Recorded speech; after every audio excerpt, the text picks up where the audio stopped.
Assalamualaikum warahmatullahi wabarakatuh. Perkenalkan saya Sri Rahayu. Saya adalah mahasiswa S2 pada Universitas Bina Dharma dengan kelas saya itu MTI 29B. Kali ini saya akan menyampaikan pendapat saya mengenai pencurian data pada Peduli Lindungi yang sempat menjadi trending topik di beberapa tahun lalu. Dan ini tujuan dari menyampaikan pendapat ini di mana saya mendapatkan tugas kuliah dengan mata kuliah Ethnical Issues in Electronic Information System, di mana dosen pengampu kami adalah yang kami hormati Profesor Dr. Edi Suryanagara MKom. Sebelum saya menyampaikan pendapat saya, marilah kita bersama-sama melihat videonya terlebih dahulu. Kembali di kabar pagi pemirsa, kepolisian menangkap pelaku pencuri data dari aplikasi Peduli Lindungi. Penyidik juga memeriksa saksi-saksi atas kasus pencurian data yang sempat menghebohkan karena nik presiden bisa diakses publik.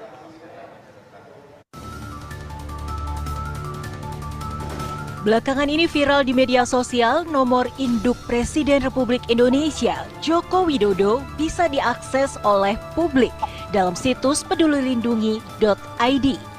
Kasus ini sontak menjadi perbincangan hangat terkait keamanan data-data pribadi yang diunggah ke situs resmi milik pemerintah itu. Kebocoran data ini menjadi bukti mudahnya mencuri data kependudukan. Kepolisian bergerak cepat. Sejumlah saksi diperiksa dan tersangka pencuri data di media sosial pun dibekuk.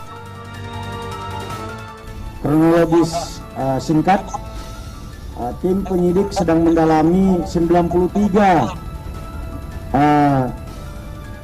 kartu vaksin yang sudah dapat dipergunakan di aplikasi Peduli Lindungi agar itu bisa kita tarik kembali dan bisa kita amankan. Yang kedua, penyidik juga sedang mendalami modus operandi seperti ini bisa saja terjadi di tempat lain. Oleh sebab itu kita benar-benar akan melakukan proses-proses penyisiran, proses-proses penyelidikan agar ini tidak terjadi kembali. Insiden ini kembali menjadi ujian bagi pemerintah untuk bisa menyediakan layanan publik yang baik sehingga kebocoran data-data pribadi yang diunggah ke situs resmi pemerintah tidak bocor dan disalahgunakan.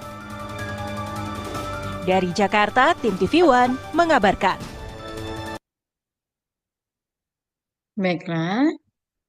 Dari berita tersebut sudah kita lihat bahwa terjadinya kasus pencurian data pada aplikasi Peduli Lindungi, di mana hal itu terjadi di tahun 2021 dan data yang dibocorkan adalah data-data pejabat negara pada tahun 2021, diantaranya adalah mantan presiden kita yaitu Bapak Joko Widodo. Dan beberapa hal yang mungkin dapat saya sampaikan selaku saya sebagai mahasiswa S2 Magister Teknologi Informatika pada Universitas Bina Dharma, yaitu diantaranya pada penjelasan kasus itu dapat kita lihat aplikasi Peduli Lindungi pada tahun tersebut adalah menjadi kewajiban bagi seluruh masyarakat untuk digunakan selama pandemi, di mana tujuan dari Peduli Lindungi adalah dapat untuk melacak penyebaran virus dan juga memverifikasi status vaksin masyarakat Indonesia pada tahun tersebut, dan juga untuk mengakses berbagai layanan publik. Namun, laporan dugaan kebocoran data itu melibatkan informasi pribadi pengguna seperti nama lengkap, nomor induk kependudukan, alamat, dan riwayat lokasi dari penggunaan aplikasi Peduli Lindungi. Nah, dari data-data ini diduga terjadi penyalahgunaan dan dapat mempengaruhi keamanan individu dan juga membuka peluang untuk penipuan atau bahkan kejahatan dunia maya. Dan dari kasus tersebut dapat kita lihat ada isu etika di dalamnya. Di antaranya ada 3 poin yang akan saya sampaikan, yaitu privasi dan keamanan data, transparansi dan akuntabilitas, dan tanggung jawab sosial. Saya akan menjelaskan mengenai privasi dan keamanan data, yaitu setiap individu memiliki dasar untuk melindungi informasi pribadi mereka. Kasus ini menunjukkan bagaimana ketidakamanan sistem dapat melanggar hak tersebut. Dan ketidakmampuan melindungi data pengguna menimbulkan risiko yang signifikan seperti identitas yang disalahgunakan atau pelanggaran keamanan individu. Kemudian di poin 2 yaitu transparansi akuntabilitas, di mana pengelola aplikasi bertanggung jawab untuk transparansi kepada pengguna tentang bagaimana data mereka digunakan dan apa yang dilakukan untuk melindunginya. Nah, dalam kasus ini kurangnya informasi yang jelas dari pihak pengelola aplikasi membuat masyarakat merasa tidak percaya. Dan poin ketiga yaitu tanggung jawab sosial, di mana sebagai aplikasi pemerintah yang kita sebagai masyarakat diwajibkan untuk menggunakannya, Peduli Lindungi memiliki tentunya kewajiban sosial untuk memenuhi standar etika tertinggi dalam pengelolaan data. Nah, dari isu etika tersebut ada beberapa hal solusi yang dapat diterapkan, yaitu saya bagi menjadi beberapa poin. Di antaranya adalah penguatan sistem keamanan, peningkatan kebijakan privasi, pendidikan dan kesadaran, tindakan hukum dan regulasi, respon krisis yang cepat. Dan pada poin penguatan sistem keamanan, dapat mengimplementasikan teknologi keamanan canggih seperti enkripsi end-to-end untuk melindungi data pengguna, ataupun melakukan audit keamanan secara berkala untuk mengidentifikasi dan menutup celah keamanan sebelum dimanfaatkan oleh pihak yang tak bertanggung jawab.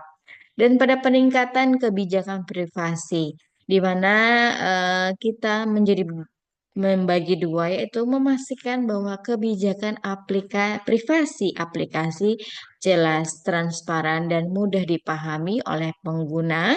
Kemudian menyediakan opsi bagi pengguna untuk memantau atau menghapus data pribadi mereka dari sistem. Dan pada poin pendidikan dan kesadaran, kita dapat memberikan edukasi kepada masyarakat tentang pentingnya melindungi data pribadi, termasuk risiko yang mungkin terjadi akibat penyalahgunaan data. Pada tindakan hukum dan regulasi, pemerintah perlu memastikan implementasi Undang-Undang Perlindungan Data Pribadi secara ketat, termasuk pemberian sanksi bagi pihak yang gagal melindungi data pengguna, dan mendorong kolaborasi antara pemerintah dan sektor swasta untuk menciptakan standar keamanan data yang tinggi.